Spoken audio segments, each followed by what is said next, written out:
अस्सलाम वालेकुम नाज़रीन। प्रोग्राम सां गॾु मां आहियां तव्हांजो होस्ट नवीद नाज़रीन जतोई।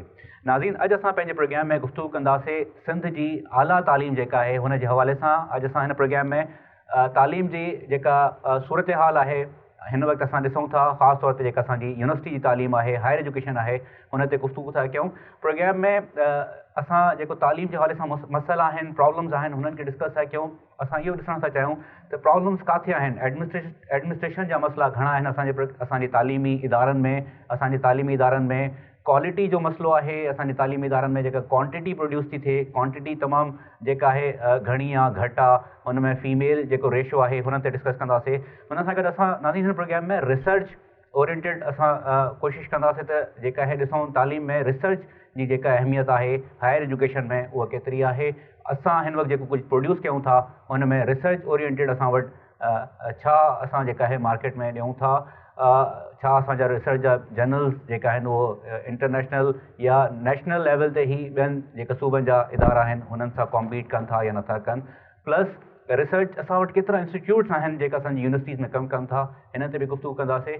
असां जेका आहे ओवरऑल हिकिड़ो जेको रेशो आहे एजुकेशन जो, जेको 17 जेको चवंदा आहिनि त पब्लिक सेक्टर जी यूनिवर्सिटीज़ आहिनि 16 या 17, हुन सां गॾु 27 जेका यूनिवर्सिटी आहिनि उन्हनि खे बि थोरो कोशिशि कंदासीं त हुननि ते सभिनि ते हिकिड़ो ओवरव्यू ॾिसूं, जिते असां प्रॉब्लम्स ॾिसण जी कोशिशि कंदासीं हिन प्रोग्राम में। हिन प्रोग्राम में असां हुननि जा कुझु पॉज़िटिव सोल्यूशन्स बि ॾिसूं, छा जेका आहिनि पॉज़िटिव रस्ता थी सघनि था, जिते कंस्ट्रेंट्स आहिनि असांजे ह्यूमन रिसोर्स जा थी सघनि था, असांजे बजट जा प्रॉब्लम थी सघनि था, पर हुन सां गॾु असांखे कुझु न कुझु अहिड़ा रस्ता बि असां कढी सघूं था जेको हिते बि असां कुझु सोल्यूशन डिस्कस कयूं, कुझु जेका नई राहूं आहिनि हुननि खे बि डिस्कस कयूं। असांजे हिन सॼे प्रोग्राम जो जेको मक़सदु जेका हायर तालीम आहे, जेका आला तालीम आहे सिंध जी, हुन ते हिकिड़ो जेका आहे सॼो असां कोशिशि कंदासीं त हुनजी हिकिड़ी डिस्कशन करे, डिबेट करे, हुन ते हिकिड़ी बहस करे ऐं हुन सां गॾु हुन जेको सुठा ऐं मनफ़ी ॿई पहलू तव्हांजे साम्हूं रखूं। तव्हां हिन प्रोग्राम खे जज कंदो। नाज़रीन, मां पंहिंजे प्रोग्राम जा जेका महिमान आहिनि हुननि सां तव्हांजो तारुफ़ कराईंदो हलां।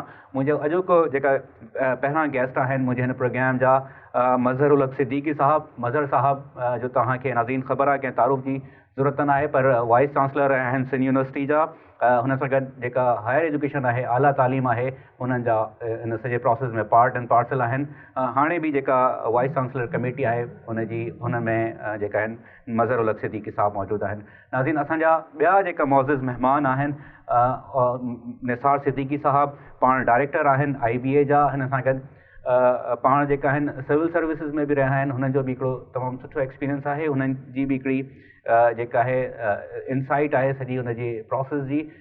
All the way from Sukkur जेका आहिनि असांजे प्रोग्राम में जेका आहे शिरकत करण जे लाइ इन्हनि अॼु असांखे जेका असांजे प्रोग्राम में शिरकत कई आहे। हिननि जो असां ॿिन्हिनि महिमाननि जो शुक्रिया अदा था कयूं। Sir, thank U very much, तव्हां असांजे प्रोग्राम में आयो। सर, मां शुरू थो कयां तव्हां खां। मज़हर साहिबु, प्रोग्राम में असां हिकिड़ो जेको ओवरऑल जेका तालीम आहे हुन ते डिस्कस करणु था चाहियूं, जेका असांजी हायर एजुकेशन आहे, आला तालीम आहे। तव्हां हिन जेको सॼो असांजो हायर एजुकेशन वारो जेको वर्ड आहे, जेका टर्मिनोलॉजी आहे, हिनखे तव्हां कीअं था ॾिसो जेका असां वटि सिंध में सूरत हाल आहे? दरअसल हायर एजुकेशन वॾो इंडिकेटर थींदो आहे प्रोग्रेस जो ऐं विजन ऑफ द नेशन जो। त इन जी अहमियत खे त कॾहिं अंडरमाइन करे सघिजे कोन थो। उन नुक़्ते नज़र खां असां वटि जेतिरियूं बि यूनिवर्सिटीज़ जंहिंजो तव्हां तइदादु ॿुधायो पब्लिक सेक्टर जे अंदरि सिंध में, उन खां बि यूनिवर्सिटीज़ वधीक थी सघनि थियूं, थियणु खपनि। पर रुॻो नंबर वधाइण यूनिवर्सिटीज़ जो को मक़सदु कोन थो रखे। लिहाज़ा यूनिवर्सिटी जी फैकल्टी ऐं यूनिवर्सिटी जी हेडशिप इज़ वेरी इम्पॉर्टेंट। छाकाणि जेकॾहिं तव्हां जो हेड ठीकु न आहे त पोइ सम्झो त वॾी ख़राबी आहे। तंहिंजे करे क़यादत खे ज़रूरु अहमियत ॾियणु घुरिजे। ऐं तंहिंखां पोइ जॾहिं हेठि था हलो वाइस चांसलर खां पोइ त उहो डीन्स आहिनि। त डीन्स जी कहिड़ी यानी पंहिंजो ॾिसो था कहिड़ी क्वालिटी जा डीन आहिनि, एडमिनिस्ट्रेटिव ऐं स्कॉलरशिप जी, यानी की उनजी केतिरी डेप्थ आहे। इन खां पोइ तुंहिंजी फैकल्टी। मां सर डिटेल सां हिन ते तव्हां खां चाहींदुमि, तव्हां जेका फैकल्टी डीन हिननि ते गुफ़्तगू कयूं। ओवरऑल हिकिड़ो जेको तासुर आहे तव्हांजो सिंध जी तालीम जे बारे सां उहो मां पहिरियों चाहींदुमि त तव्हां उन ते ॿुधायो तव्हां छा था सम्झो केतिरो जेका स्टेट आहे उहा सॉरी स्टेट आहे, कुझु बहितरी आहे, कुझु नॉर्मल आहे, जेतिरो असां मीडिया ते वेही उन ते ॻाल्हायूं था एतिरी ब्लीक न आहे पिक्चर, या छो त तव्हां हुनखे तमामु गौर सां ऐं तव्हां हुन सिस्टम में रहिया आहियो त तव्हां कीअं था ॾिसो? मुंहिंजो ख़्यालु आहे त पहिरीं थोरनि लफ़्ज़नि में इहो आहे त स्टेट जेका आहे उहा सेटिस्फैक्ट्री न आहे, यानी इन खां बहितर हुअणु घुरिजे, मां हिनखे चवां थो। ऐं उहे जेकॾहिं उन्हनि में चंद उहे उस्ताद ऐं उहे आलिम ऐं उहे यानी की साइंसदान उहे यूनिवर्सिटियुनि में न हुजनि जेका यानी यूनिवर्सिटी रिप्रेज़ेंटेशन खे ठीकु करे बीठा आहिनि, त तव्हांखे अञा बि वधीक ॾिसी सघंदव त असांजो जेको अंदरु आहे उहो भरियल आहे या खोखलो आहे। मुंहिंजे लिहाज़ में असांजो अंदरु भरियल न आहे, इन जे तरफ़ असांखे वधीक तवजो ॾियणु घुरिजे, जंहिंमें क्वालिटी जी क्यू जेका आहे न उहा तमामु इम्पोर्टेंट आहे। सही सर क्वालिटी जी निसार साहब तव्हांजो पेपर बि मां इहो जेका आहे पढ़ियो, जंहिंमें तव्हां क्यू स्क्वायर ऐं आर स्क्वायर जो ज़िक्र कयो, यानी क्वालिटी क्वांटिटी रिसर्च ऐं जेका आहे रिसोर्स जेको तव्हांजी ॻाल्हि कई आहे। मां हुन खां पहिरियों तव्हांखां चाहींदुमि जेका मज़हर साहब ॻाल्हि कई आहे सेटिस्फैक्ट्री सूरत हाल न आहे, तव्हां हिन सूरत हाल खे कीअं था ॾिसो? IBA जा तव्हां डायरेक्टर आहियो, तव्हां हिकिड़े ॿिए इदारे में वेठा आहियो जिते शायदि माण्हू सेटिस्फैक्शन वारो अंसर वधीक हासिलु कनि था, तव्हां सॼी सूरत हाल खे कीअं था ॾिसो? हिन में मुंहिंजी गुज़ारिश आहे त ॿिनि नुक़्ते नज़र खां असां ॾिसूं हायर एजुकेशन खे या टर्शरी एजुकेशन खे। हिकिड़ो एक्सेस जे हवाले सां ऐं ॿियो कंटेंट जे हवाले सां। हिन वक़्तु असांजी जेका पॉपुलेशन आहे 50% खां वधीक 17 सालनि खां 23 साल उमिरि जे एज ग्रुप में आहे, पर यूनिवर्सिटीज़ में 4% खे एक्सेस आहे, बाक़ी यूनिवर्सिटीज़ में उन्हनि खे एक्सेस कोन्हे। माइनस कयूं त तमामु घटि थो वञे त 50% खां वधीक असांजो ह्यूमन कैपिटल आहे, पर उनखे हायर एजुकेशन में 4% ताईं एक्सेस आहे, त उन जी ज़रूरत त क्वांटिटी वाइज़ बि असांखे वधीक यूनिवर्सिटीज़ जी हायर एजुकेशन जी ज़रूरत आहे। तंहिंखां पोइ यूनिवर्सिटीज़ जी कंटेंट त क्वालिटी छा आहे ऐं जेको करिकुलम आहे उहो केतिरो रिलेवेंट आहे हिन वक़्त जे तक़ाज़ाउनि मुताबिक़, इन खे ॾिसण जी ज़रूरत आहे। मौजूदा दौर में जेको यूनिवर्सिटी जो कंसेप्ट आहे दुनिया में, जेके तरक़ी याफ़्ता दुनिया में, उहो इहो आहे त यूनिवर्सिटीज़ या टर्शरी एजुकेशन चइनि थंभनि ते बीठल आहे ऐं चारई थंभा मज़बूत हुजणु खपनि। उनखे मां मुख़्तसिर लफ़्ज़नि में ईअं चवां, knowledge transfer, knowledge creation, knowledge application ऐं नॉलेज इंटीग्रेशन।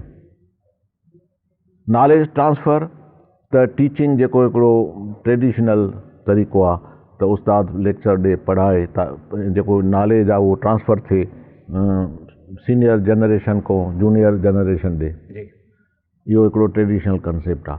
पर मॉडर्न यूनिवर्सिटी में नॉलेज क्रिएशन, रिसर्च, नॉलेज वधीक पैदा कयो वञे।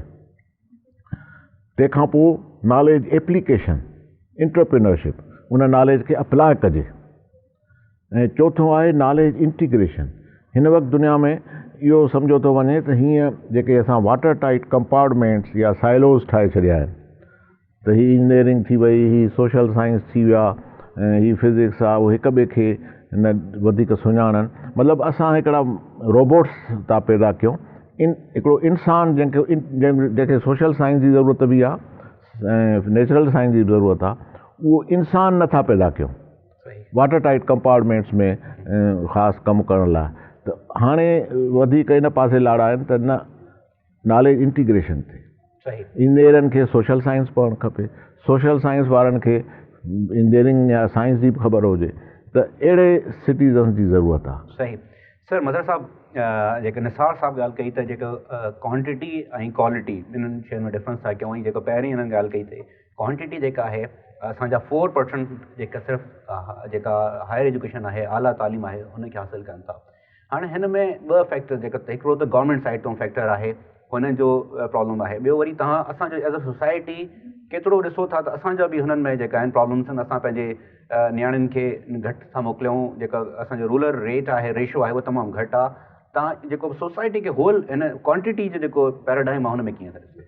क्वांटिटी पैराडाइम में ख़ासि करे जेका त आख़िर में ॻाल्हि कई त यानी कि gender distribution of social justice जेको आहे उन ते बि इहो वॾो फैक्टर आहे, छाकाणि औरत एतिरो इम्पॉर्टेंट आहे जेतिरी असीं हुनखे मुआशरे में इम्पॉर्टेंस ऐं इज़त नथा ॾियूं। हक़ीक़त असांखे ॾियणु खपे। इन नुक़्ते नज़र खां बि औरत जी एजुकेशन जेका आहे उन ते वधीक एम्फसिस ॾियणु घुरिजे, इन कोशिश ऐं उहा बि इब्तिदा खां वठी आख़िर ताईं उनखे ॾियणु घुरिजे। जीअं ताईं मथे वञूं था त औरतुनि जो या छोकिरियुनि जो तादादु जेको आहे तव्हांखे रेशो में बि सुसंदड़ थो ॾिसण में अचे। त इहा इन लिहाज़ खां त बिल्कुलु हक़ीक़त आहे त वी आट टू पे मोर अटेंशन टू क्वालिटी। उहो क्वालिटी खे अटेंशन ॾियण जे लाइ त इन खे क्वालिटी ऑफ एनरोलमेंट कहिड़ी थी अचे, तंहिंजी माना जेॾी महिल ऐं उनखे सिलेक्ट था कयो उन जी केतिरी सख़्तु परख तव्हां कई आहे ऐं उन जा जेके अंदरि एंटर अञा न थिया आहिनि यूनिवर्सिटी मां त उन जा दिमाग़ जा कापार जेके आहिनि जीअं रोबोटिक त कोन्हनि के या निसार सां पियो चयो, तंहिंजे करे तव्हांजी परख बि जेका थिए थी उहो अहिड़े क़िस्म जी हुजे त उन माण्हू जूं जेके या औरत खे जेके तव्हां खणो था उन में उहे प्रॉपेंसिटीज़ बि आहिनि या न, तव्हांजी परख बि उन ते इम्पॉर्टेंट रखे थी। ऐं उहा रिसर्च केतिरे हद ताईं रेलेवेंट आहे असांजे मसइलनि सां, मिसाल सां ऐं असांजे विज़न सां असीं वञणु किथे था चाहियूं ऐं किथे बीठा आहियूं, इहे असांखे कंपेरिज़न करणु खपनि। 4% निसार साहिब जेका ॻाल्हि ॿुधाई आहे इहा हक़ीक़त आहे पर तमामु घटि आहे ऐं क्वालिटी बि जेके ॾिसंदासीं क्वालिटी तमामु घटि आहे। न मां सर क्वांटिटी वारो हिकिड़ो तव्हां खां इहो सबसे जेको क्वेश्चन पुछणु थो चाहियां त हुन में तव्हां वधीक जेको आहे ज़िम्मेवार कंहिंखे सम्झो था जेको इनरोलमेंट घटि थिए थी मुआशरे में असांजी ख़ासि तौर ते सिंध जी जेका तालीम जे हवाले सां आहे, छोकिरियुनि जी बि ऐं छोकिरनि जी बि, हुन में इनरोलमेंट में तव्हां इहो जेको असांजो सोशल स्ट्रक्चर आहे, इंफ्रास्ट्रक्चर आहे, हुनखे या जेका छो त चवनि था त असां वटि एतिरो पैसो न आहे, ग़रीब असांजा पेरेंट्स आहिनि उहे एतिरो अफोर्ड नथा करे सघनि पढ़ाई खे, तव्हां हुनखे सम्झो था, गवर्नमेंट जी तरफ़ां तव्हां सम्झो था, तव्हां हिकिड़ो ओवरऑल जेकॾहिं इनरोलमेंट वारो रेशो आहे, फैक्टर आहे जेको घटि थिए थो उहो हुनखे कीअं था ॾिसो? मां इनरोलमेंट में जेको फीस स्ट्रक्चर सम्झो त उहो उन्हनि खे ॾिजाइण वारो आहे उहा एतिरी हक़ीक़त कोन्हे का, पर जंहिं हद ताईं बि जेकॾहिं आहे त तव्हीं उन में वधीक स्कॉलरशिप जेके आहिनि न रखो ऐं उहा मेरिट ते हुजे, स्कॉलरशिप हुजे उन्हनि खे ॾिजे ऐं पॉवर्टी जो बि उन में एलिमेंट त उन्हनि जा माइट केतिरा ग़रीब आहिनि, छाजे करे शहरी ॿार बि यूनिवर्सिटी में अचे थो ऐं ॿाहिराड़ी जो बि ॿारु अचे थो, त जेकॾहिं तव्हीं सोशल जस्टिस जी बि तव्हां न कंदव न त उहो तीअं कमज़ोर थींदा वेंदा। त तंहिंजे करे इन में जेसिताईं तव्हांजो त माइट बि मुरद इल्ज़ाम आहिनि ऐं तंहिंखां पोइ असांजी जेका हायर क़यादत आहे उहा बि मुरद इल्ज़ाम आहे, छाकाणि त मां केतिरे वक़्त खां थो ॾिसां त इन जे तरफ़ जेतिरी इज़ाफ़त हुअणु घुरिजे क्वालिटी ऑफ एजुकेशन खे वधाइण जे लाइ उन लाइ यानी इन्वेस्टमेंट खपे थी, त उहा इन्वेस्टमेंट बि यानी सही कोन थी थिए ऐं जेका इन्वेस्टमेंट थी थिए उन्हनि जा रिटर्न असांखे घटि था मिलनि, तंहिंजी माना असांजी जेका क़यादत आहे न यूनिवर्सिटीज़ में उहा बि ठीकु कोन्हे का, उहा बि बहितर हुअणु खपे ऐं जेके मिसाल खे एक्सेप्शनल हुजे उन खे आदमी जनरलिटी में न वठंदो। त जनरली इहा ॻाल्हि आहे त असांखे ॿिन्ही तरफ़ां क्वांटिटी उहा बि असांखे वधाइणु खपे, क्वालिटी में असांखे अञा वधीक सीड़प करणु खपे त असांखे इहा मिलंदी ऐं तंहिंखां पोइ हिकिड़ी ॻाल्हि मूंखां इन सार खां शायदि बाद में थी ॿुधायूं आहे, ॿियो हिकिड़ो एलिमेंट आहे इनाम ऐं सज़ा जो, जेकी जज़ा ऐं सज़ा न थियनि उहा बि सख़्तु हुअणु घुरिजे। उन जे लाइ क़यादत जेका आहे न उनखे ॾिसणु घुरिजे त जेतिरी सख़्ती को सुठो एडमिनिस्ट्रेटर करे पियो उनखे सपोर्ट बि कयूं ऐं जेकॾहिं ऐं ॿियो उन में इंटरफेयर न कयूं ऐं जेको वठूं था हाईएस्ट एडमिनिस्ट्रेटर उहो स्कॉलरी प्रोपेंसिटीज़ जा ऐं पंहिंजे किरदार में सख़्त तबियत आहे या न, इहे सभई ॻाल्हियूं उनखे रखणु जेकी इहा त हिकु ग़लती कंदो इन्वेस्टमेंट बि कजो त ज़ाया थी थिए। सही निसार साहब मां तव्हां खां पुछणु चाहींदुमि हाणे तव्हां IBA जा डायरेक्टर आहियो सखर जा तालीमी इदारे जे जेका लिस्ट उन में ॾिठो वञे त हिकिड़ो महांगो इंस्टीट्यूट सम्झो वेंदो आहे मां तव्हांखां पुछणु चाहींदुमि त एनरोलमेंट वारो जेको फैक्टर आहे हुनखे तव्हां कीअं था ॾिसो ख़ासि तौर ते जॾहिं प्राइवेट इदारनि जी ॻाल्हि था कयूं प्राइवेट सेक्टर जी ॻाल्हि था कयूं हुनजी जेका फीस स्ट्रक्चर आहिनि मज़र साहब ॻाल्हि कई त शायदि हू पब्लिक सेक्टर में एॾो फीस स्ट्रक्चर खे पब्लिक सेक्टर में they are also in public sector हा पर मतिलबु जेको इंटायरली हिकिड़ो जेको गवर्नमेंट वारो प्रोसीजर आहे हुन में ऐं जेको IB वारो थोरो प्रोसीजर आहे हुन में फ़र्क़ु आहे सर मां हिन ते तव्हां खां चाहींदुमि त तव्हांजो छा पॉइंट ऑफ व्यू आहे पर मूंखे इजाज़त ॾियो त मां हिकिड़ो मुख़्तसर ब्रेक वठां थो पोइ तव्हां खां डिटेल सां हिन सवाल जो जवाबु था वठूं असीं मुख़्तसर ब्रेक जो वक़्तु थियो आहे निसार सिद्दीकी साहब खां असां हिन सवाल जो एनरोलमेंट जे हवाले सां जेका सवाल आहे हुन जे हवाले सां जेको तफ़सीली जवाबु वठूं था हिन मुख़्तसर ब्रेक खां पोइ असां सां गॾु रहिजो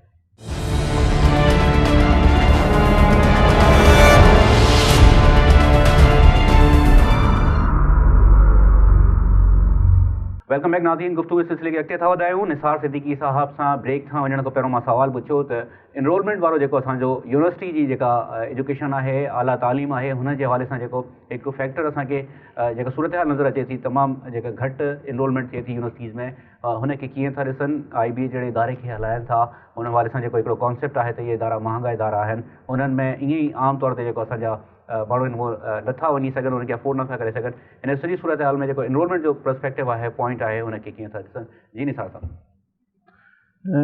एनरोलमेंट जो जेको मसइलो आहे उन में ॿई ॻाल्हियूं गौर तलब आहिनि हिकिड़ो त गवर्नमेंट केतिरा रिसोर्सिस ॾिए थी उहे बि जेतिरा हुजणु खपनि न आहिनि दुनिया में जेकॾहिं असां ॾिसूं त जेके तरक़ी याफ़्ता मुल्क आहिनि उन्हनि जे GDP जो 10% इंडिया जो 9% कंहिंजो 15% तालीम ते ख़र्चु थिए थो ऐं असांजो 2% बि नथो थिए उन जे करे जेका एक्सेस थिए असांजे नौजवाननि खे उहा नथी थी सघे ऐं यूनिवर्सिटी में ओतिरियूं सहूलियतूं नथियूं अचनि ॿियो इन सां रिलेटेड प्रॉब्लम इहो आहे त जेको बि गवर्नमेंट जा रिसोर्सिस ॾिना था वञनि यूनिवर्सिटीज़ खे उन्हनि जो इस्तेमालु बि सही थिए ऐं उहो बि मेरिट ते थिए इहे ॿई प्रॉब्लम्स आहिनि जेके असांखे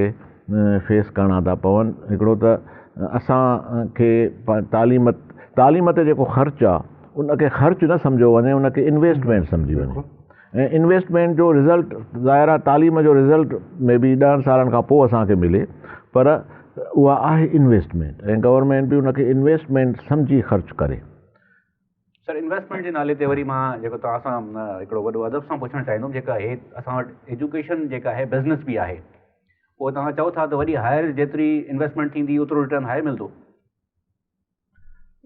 ज़ाहिर आहे इन्वेस्टमेंट जेकॾहिं थींदी प्राइवेट इदारा आहिनि सर तमामु घणी फी वठनि था पर हुननि जा जेका रिज़ल्ट्स आहिनि उहा को एॾा सुठा न आहिनि असांजे साम्हूं अचनि था जेकॾहिं इन्वेस्टमेंट जी ॻाल्हि कजे त काफ़ी सारे इदारा जा छो न तालीम जॾहिं असांजा नौजवान हासिलु कनि था त उनजो हिकु वॾो मक़सदु आहे एम्प्लॉयबिलिटी त हू जॾहिं ग्रेजुएट थी निकिरंदा त हू कंहिं रोज़गार सां लॻनि मार्केट में जेकॾहिं असां ॾिसूं त 90% जॉब मार्केट प्राइवेट सेक्टर में हूंदो आहे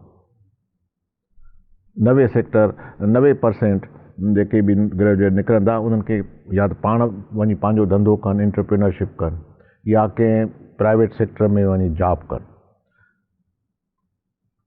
ऐं 10% थींदो आहे हार्डली जेको गवर्नमेंट सेक्टर में हूंदो आहे हिन वक़्तु असां वटि माहौल इहो आहे त गवर्नमेंट सेक्टर में ऐं मेरिट जो घटि ख़्यालु कयो थो वञे जॉब्स ॾियण में ऐं ॿियनि कंसिडरेशन्स जे करे जॉब्स मिलनि थियूं पर असां यूनिवर्सिटियूं जेके आहिनि प्राइवेट बि ऐं गवर्नमेंट जूं बि उहे सभु जेके बि ग्रेजुएट्स पैदा कनि थियूं उहो 100% गवर्नमेंट सेक्टर लाइ थियूं पैदा कनि उन्हनि में मेरिट कोन्हे को पोइ तंहिंजे करे हू प्राइवेट सेक्टर में उन्हनि खे जॉब्स मिली नथी सघनि ऐं पोइ उहे रहिजी था वञनि पोइ बेरोज़गारी जो एम्प्लॉयमेंट जो वॾो मसइलो आहे इहो कंहिंजो फेल्यूअर आहे इहो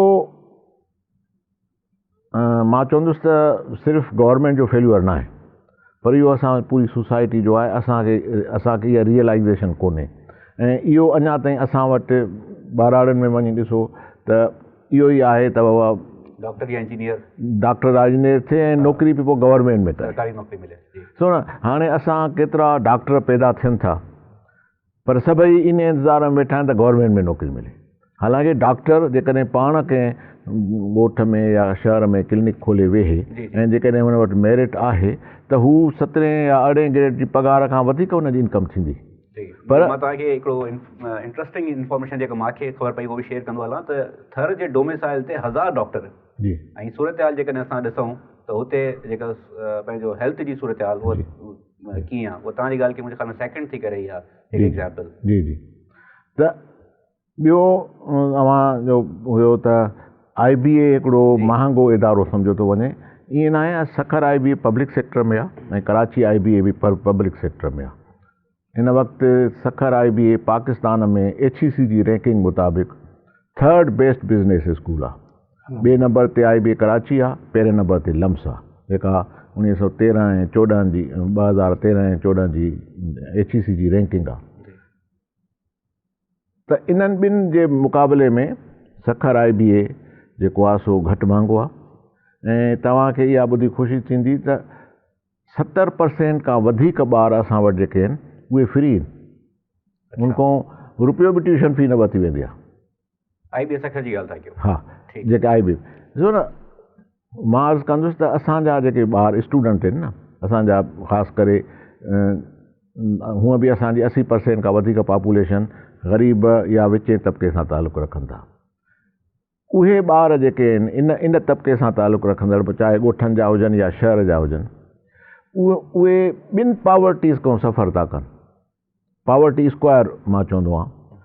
हिकिड़ी गुरबत त पैसनि जी आहे, हू पैसा नथा एफोर्ड करे सघनि जो हू लम्स में वञनि या कंहिं ॿिए सुठे जिते मयारी तालीम मिले मेरिट वारी उहा हासिलु कनि, उन्हनि वटि पैसा न आहिनि। पर हिकिड़ी ॿी गुरबत बि आहे जेका उन्हनि खे रोके थी ऐं उहा गुरबत खे रिकॉग्नाइज़ करणु ज़रूरी आहे। मां सम्झां थो उहा गुरबत आहे उन्हनि जी तालीमी गुरबत। सही। सरकारी ग़रीब हुया, ॻोठ में जेको स्कूल हो प्राइमरी उते पढ़िया, पढ़ाई कोन्हे का। हाई स्कूल पंहिंजे जाइ ते उते बि घटि कोन पढ़ी सघिया। फर्स्ट ईयर इंटर तक़रीबन असां वटि गवर्नमेंट कॉलेजिस में क्लास ई नथा हलनि। अफ़सोस जहिड़ी ॻाल्हि आहे। अफ़सोस जहिड़ी ॻाल्हि बिल्कुलु। न लेब जो मुंहुं था ॾिसनि, लेबॉरेटरीज़ जो न कुझु था कनि। ईअं बोर्ड में वञी पोइ कापीअ ते थुम आहे, कापी करे पास तक इंटर जो सर्टिफिकेट खणी था अचनि, पर असुल में उन्हनि जी लेवल 8वीं जमात खां मथे कोन्हे को। सो यूनिवर्सिटी में जॾहिं अचनि था त यूनिवर्सिटी उन्हनि खे हितां खां मथे खणी वेंदी, वैल्यू एडिशन कंदी, पर हू हिते बीठा आहिनि। ही विच में गैप आहे 4 सालनि जो घटि में घटि। हुनखे हुनजी लेवल आहे 8वीं जमात वारी, सर्टिफिकेट खणी आया आहिनि 12 जो, यूनिवर्सिटी हुनखे 12 खां मथे खणी वेंदी, बैचलर में, अंडर ग्रेड में, ग्रेजुएट में। हाणे हुनजी लेवल एतिरी घटि आहे, तंहिंजे करे पोइ उहे उते सम्झी नथा सघनि। पोइ तंहिंजे करे सुठनि इदारनि में असांजा ॿार हालांकि फ्रीशिप हुजे त बि एडमिशन नथा वठी सघनि। हाणे तव्हां डायरेक्टर IBA कराची जी 2-3 हफ़्ता अॻु में हिकिड़ी स्टेटमेंट आई डॉक्टर इशस जी, त अख़बारुनि में आई त हुननि वटि सम्झो 4000 ॿार वेठा एडमिशन टेस्ट में, उन्हनि मां हुननि खे 300 खणणा हुया कैपेसिटी मुताबिक़। उन्हनि 300 जी जॾहिं तजियो या एनालिसिस कई वई त मालूम थियो त 88% 88% ॿार कैम्ब्रिज सिस्टम वारा हुया जिन O लेवल A लेवल कई। बाक़ी 12% में बि वधीक परसेंटेज जेके आगा खान यूनिवर्सिटी बोर्ड जे इम्तिहान जे ज़रिए आया हुआ, हार्डली को 3-4% जेके हिन असांजे बोर्डनि मां आया हुआ। त मतिलबु छा थियो त इहे 300 ई जे IBA हिकिड़ो सुठो मयारी इदारो आहे कराची जो, उते जेके ॿिया ॿार हुया जेके इन्हनि बोर्डनि मां अची आया हुआ उहे क्वालिफाई न करे सघिया, एडमिशन टेस्ट न क्वालिफाई करे सघिया। छो न ॿियो मिसाल मां ॾियां, आगा खान जी मेडिकल यूनिवर्सिटी आहे, हू फ्रीशिप बि ॾींदा आहिनि किन हालतुनि में, पर असांजा ॿार उन्हनि जी एडमिशन टेस्ट क्वालिफाई न करे सघंदा आहिनि, छाकाणि त उहो स्कूल एजुकेशन में उन्हनि खे डेफिशिएंसी रहिजी वई, उनखे न ॾिनी वई। सही। यानी हिकिड़ो प्रॉब्लम जेको आहे तालीम जे हवाले सां, जॾहिं असां हायर एजुकेशन जी ॻाल्हि था कयूं त असां मसइलो हिकिड़ो जेको प्राइमरी इशू ॾिसूं था त उहा असांजी जेका प्राइमरी तालीम आहे उहा ई हुन जी बुनियादु एतिरी सुठी न आहे जेका जंहिं जे बुनियाद ते असां चऊं था हायर एजुकेशन खे असां अची हुन लेवल ताईं पहुची उहे एतिरा पका थी चुका हूंदा आहिनि त उन्हनि खे सिधो करणु थोरो हायर एजुकेशन में जेका क्वालिटी अचणु खपे जी उहा नथी हासिल थी सघे। सर बिल्कुलु मां हाणे मज़र साहिबु तव्हां खां हिकिड़ी शइ पुछणु चाहींदुमि। निसार साहिबु चयो त HEC जी जेका रैंकिंग आहे हुन में नंबर 1 ते लम्स हुयो, नंबर 2 ते IBA कराची ऐं नंबर 3 ते IBA सखर बिज़नेस स्कूल्स में। बिज़नेस स्कूल में जी सर। मां जेका अफ़सोस जी हिकिड़ी ॻाल्हि आहे त असां जॾहिं इंटरनेशनल लेवल ते यूनिवर्सिटीज़ जी जेका लिस्ट ॾिसूं था हुन में 1000 यूनिवर्सिटीज़ में हिकिड़ी असांजी कराची यूनिवर्सिटी जेका आहे उहो क्वालिफाई थी करे, बाक़ी जेका असांजी एजुकेशन जी सूरत हाली आहे त ॿी यूनिवर्सिटीज़ हुनखे अचनि ई न थियूं। हाणे जेका तव्हां पहिरियों चओ पिया त जेका हेड आहे उहो तमामु इम्पॉर्टेंट आहे, डीन तमामु इम्पॉर्टेंट आहे, फैकल्टी तमामु इम्पॉर्टेंट आहे।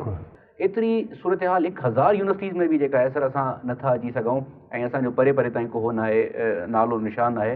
हिन सूरत हाल खे कीअं जेका टे तव्हां शयूं चओ था एड्रेस करण सां छा सही थी वेंदी या ॿी बि ज़रूरतूं आहिनि?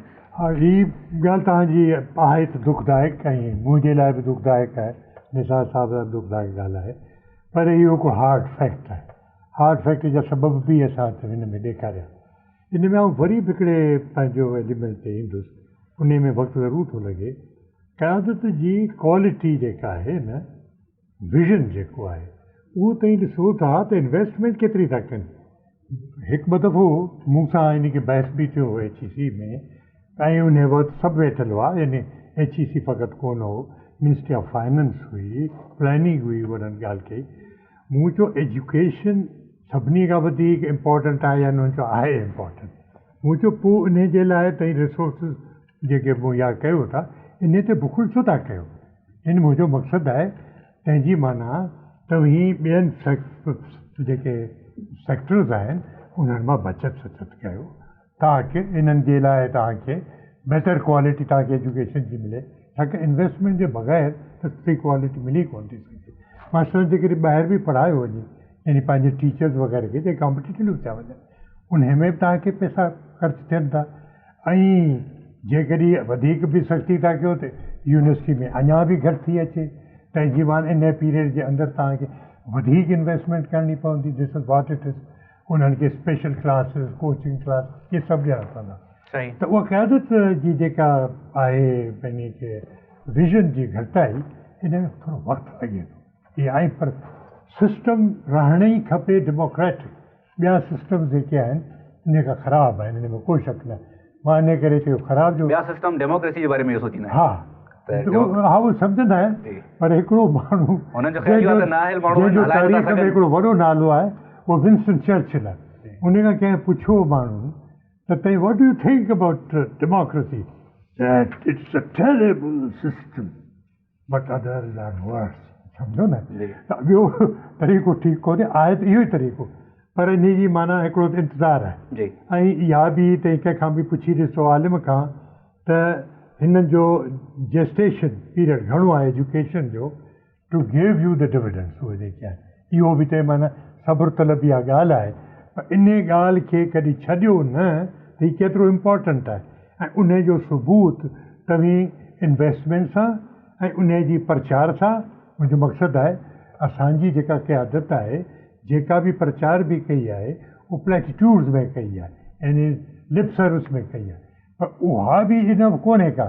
उहो त ॾिसो केतिरो इंटरेक्टिव थियनि था, केतिरो वञनि था, कहिड़ी कहिड़ी ॿिन्ही खे केतिरी उन्हनि जो ध्यानु आहे, राति जो उन्हनि खे निंड अचे थी या नथी अचे, उन्हनि जे अमाल अफ़ाल मां ज़ाहिर थिए थो। ऐं उन जो हुननि जो बि ॾोहो कोन्हे, असां ई उन्हनि खे मोकिलियो आहे। This is true. पर तालीम में ख़र्चु करे बुनियाद खां वठी मथे ताईं तंहिंजी माना तव्हांखे, ऐं उन में वधीक ख़र्चो करिणो पवंदो तव्हांखे, जेको तव्हीं सम्झो त नॉर्मली असीं स्पेयर कंदासीं, तंहिंखे ॿियनि सेक्टरनि खे रिलेटिवली घटि प्रायोरिटी ॾेई हिन खे ई जो सो कहिड़ो आहे न, इन खे तव्हीं तर्क इहा ज़रूरी आहे। सर, जेकॾहिं मां जेको मसइला असां डिस्कस कया आहिनि हिन वक़्तु, हुननि खे तव्हांजे साम्हूं रखां। पहिरियों जीअं निसार साहिबु ॻाल्हि कई त असांजी स्कूल जेका आहे प्राइमरी एजुकेशन आहे उहा हुनजी सूरत हाल तमामु ख़राबु आहे। नंबर 2 ते तव्हां सम्झो था, जॾहिं तव्हां चओ था त क़यादत जो जेको विज़न आहे उहो एतिरो स्ट्रेट न आहे जेको थियणु खपे तालीम जे हवाले सां। ॾिसण में अचे थो न, इन्वेस्टमेंट ऐं प्रचार ॿई सही प्लीज़ कंटिन्यू। ठीकु आहे सर। हाणे थर्ड पॉइंट ते ॻाल्हि कयूं था, जेको मां तव्हां खां पहिरियों चाहींदो ऐं पोइ निसार साहब खां, जेको असां इंट्रो में बि ॻाल्हि कई त जेको बि असां वटि हाणे रिसोर्सिस आहिनि, जेतिरा जेसिताईं वञी हिननि खे चेंज कयूं असां, या एतिरो असां वटि बजट अचे, असांजी जेका डिफेंस जी बजट आहे हुन जो को असां कुझु परसेंट कढी तव्हां जीअं चओ था हुन में एजुकेशन में ॾियूं, को कंहिं लेवल ते वञी असां एतिरा कॉम्पिटेंट थी वञूं, जीअं हाणे त असां वटि डिफेंस जो बजट वधायूं था, तव्हांखे ख़बर आहे। हा मैम, एक्चुअली मां तव्हांखे कलाम थो थिए, जी जी, इहो हिकिड़ो वॾो फैक्टर हो जेको मूंखे ऐं निसार साहिब खे इनखे सोचणु खपंदो ऐं ॿुधाइणु खपंदो। मूंखां त विसरी वियो, न ज़रूरु सोचियो हुजे, पर इहो विसरण जी ॻाल्हि ई कोन्हे का। असांखे पंहिंजूं प्रायोरिटीज़ ख़र्च जूं इंक्लूडिंग डिफेंस असांखे वरी सोचणियूं पवंदियूं। सही। ऐं उन सोचणु खपनि बि।